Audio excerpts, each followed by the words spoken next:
Coming up on DC News, now at 5, paying tribute. Mourners continue to gather to remember Queen Elizabeth II. We'll have a live report. And later, history in the making. Francis Tiafo takes the court tonight. How his impact on the court is making a difference. And we are live here in your local Ford Weather Center. It continues to be a downright beautiful Friday, but will this beautiful weather carry over into a very busy weekend around the area? We'll let you know in just a bit. All right, thank you, Damon, and thank you for joining us for DC News Now at 5. I'm Mark Hall. Mourners continue to gather to remember Queen Elizabeth II. Here's a live look at Buckingham Palace tonight. Now, earlier today, King Charles III addressed the country and the world for the first time as the King of Great Britain. And he renewed his mother's lifelong promise to service, and he also said, as the Queen herself did with such unswerving devotion, I too now solemnly pledge myself, throughout the remaining time God grants me, to uphold the constitutional principles at the heart of our nation. In his speech, he renewed his mother's lifelong promise to service. He also said that his son, William, would become the Prince of Wales along with his wife, Catherine. He also expressed his love for his other son, Harry, and his wife, Meghan. And here in the U.S., Dame Karen Pierce, the U.K. ambassador to the United States, spoke for the first time since Queen Elizabeth's death. And here's what she had to say. But she was also a very human person. She was a remarkable individual. She had a fantastic sense of humour and an amazing ability to get right to the heart of the matter. And no surprise, here in D.C., people are paying their respects at the British Embassy. The public was invited inside to sign condolence books. That's where DC News Now's Daniel Hamburg continues our coverage. And Daniel, what has it been like there today? Well, Mark, since I was here yesterday until now, the display of flowers has certainly grown. And today, an opportunity for people to go inside the embassy to give their thoughts in those condolence books. A day after Queen Elizabeth II died, mourners continue to gather at the British Embassy from around the world. Like my own grandmother, I grew up in Germany, and she was like the British grandmother to all of us. And so I wanted to show respect and to honor her. Outside, people leaving flowers, and inside, so quiet you can hear a pin drop. There were people actually spending a considerable amount of time, not just signing it and moving on. They were actually writing words of encouragement. Gary Gillespie, a dual citizen, drove down from Hagerstown. She was the light of our world. Anytime there was a crisis, we always looked towards her. And it's just her persona, her comforting words, I mean, that smile that never ended. Liv and Suzanne Schindler visiting from Germany. And she addressed everybody all over the world, and she was something steady, which was always there and always showing attitude and how to stand hard times also. British flags now adorn lampposts up and down Pennsylvania Avenue, showing solidarity with the British people, recognizing the impact the 96-year-old Queen had. I thought it would be nice to come by, leave a little note, and be part of the remembrance, if you will. I felt that I needed to come and just give my condolences and just let her know in the spirit that I appreciate everything that she's done. Now, there are still some people standing in line to get in the embassy right now, but they did cut off that line at 5 o'clock. It won't be open this weekend, but the embassy will reopen on Monday morning at 9 a.m. until 5 p.m. People can come and give their thoughts in the condolence books. We're live at the British Embassy. Daniel Hamburg, DC News Now.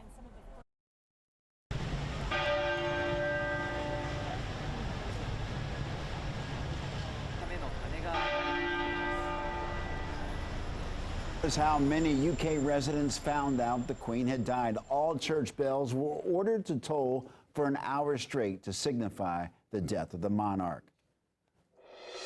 Well, happening tonight, a curfew for kids and teens in Prince George's County. DC News Now's Christy Matino tells us how the county is aiming to get kids off the streets and into rec centers.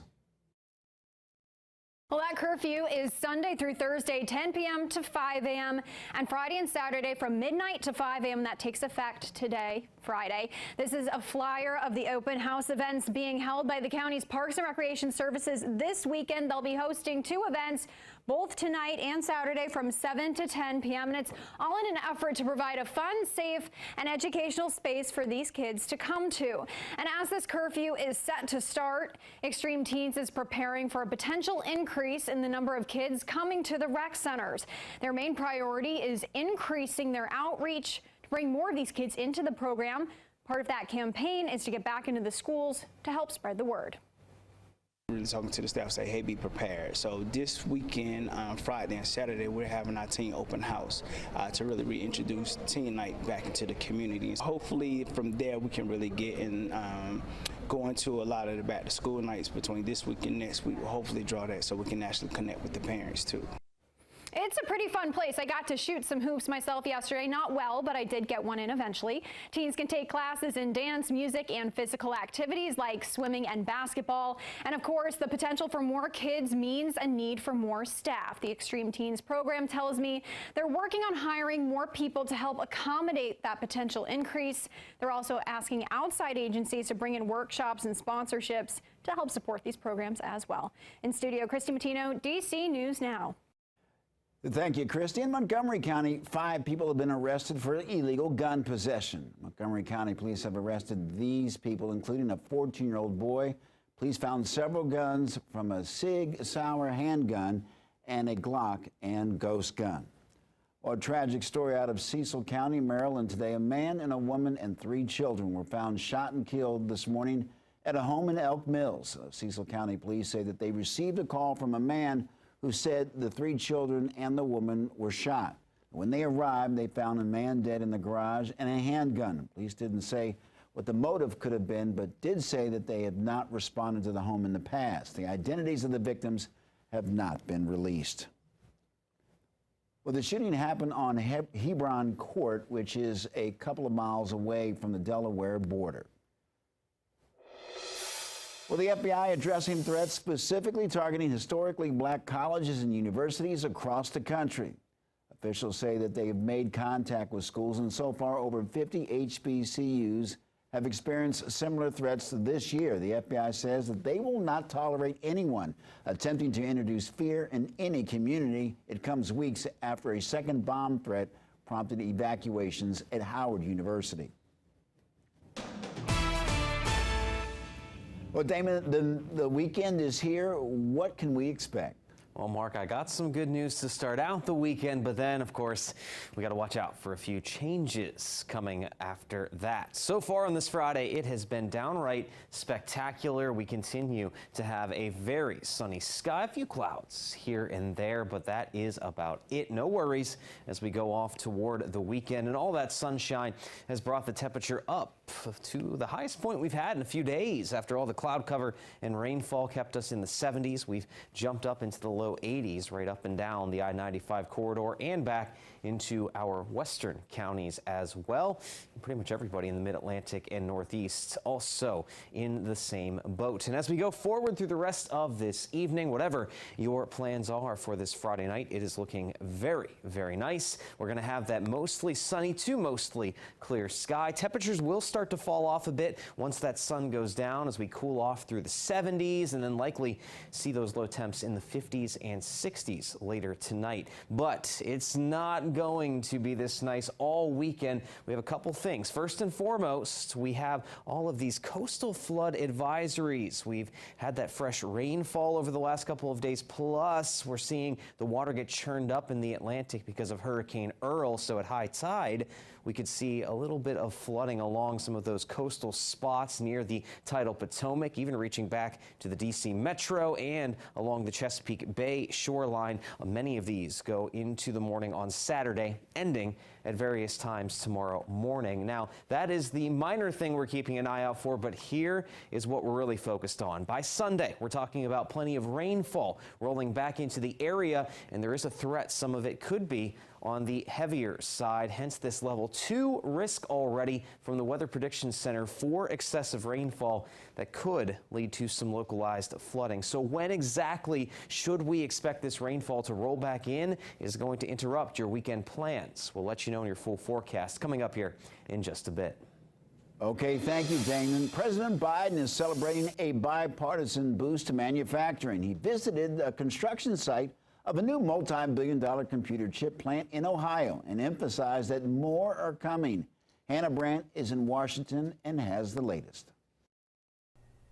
The legislation that made this happen is called the CHIPS Act, and it took a lot of back and forth to get it through Congress. But now that it's law, both parties are celebrating the economic benefits that it's bringing. Let's dig! Local leaders shoveled dirt, and President Biden dubbed Ohio part of The Silicon Heartland. That's because on Friday, Intel broke ground on a $20 billion computer chip factory in the state. It came after Congress passed the CHIPS Act, giving grants and tax credits to encourage semiconductor companies to build in America. Senator Rob Portman was one of the Republicans who helped get it across the finish line.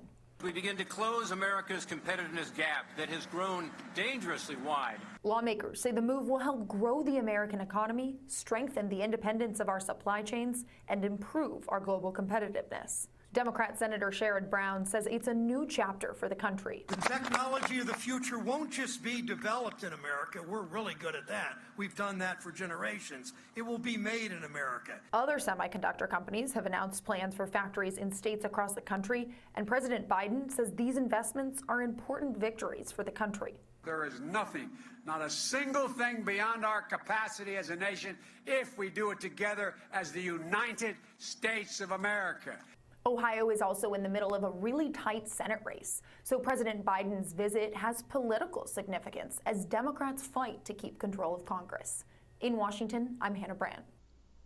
Well, Sunday marks 21 years since the September 11 terrorist attack, and staff at the Pentagon in Arlington, Virginia, held a remembrance service. And they remember those who lost their lives when American Airlines Flight 77 crashed into the Pentagon. 184 employees, including 125 service members and civilians, died. All 64 passengers and 6 crew members on board Flight 77 also died. We remember because it is important to do so. We remember because the lives taken from us are important. We remember because of our commitment to this nation and to its people. We hold firmly to the values for which those loved ones believed and lived. Their love for America, for its freedom, its leadership, and its promise. And we remember these attacks and how they united our nation with a powerful resolve. President Biden expected to visit and speak at the Pentagon on Sunday.